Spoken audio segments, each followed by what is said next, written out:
اہل سنت و جماعت کی مساجد اور مدارس کو لاک کرنے اور کنٹرول میں لینے کی بات ہوئی. 300-350 مدارس و مساجد کا مسئلہ تھا.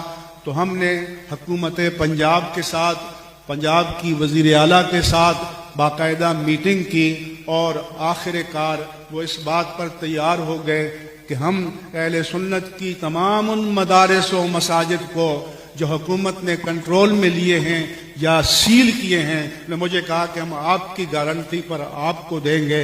میں نے کہا ہم اپنی گارنٹی پر لیں گے. لہذا ہم نے لیے اور جن جن کے ادارے تھے وہ ادارے ہم نے ان کی تحویل میں دے دیے، اور وہ جو فٹ پاتھ پر آ گئے تھے الحمدللہ واپس اپنے اپنے اداروں میں باوقار انداز میں دین کی خدمات انجام دے رہے ہیں. 1-2% مسائل باقی ہیں، انشاءاللہ تعالی انہیں بھی پرامن انداز میں حل کر لیا جائے گا. انشاءاللہ. اس کے علاوہ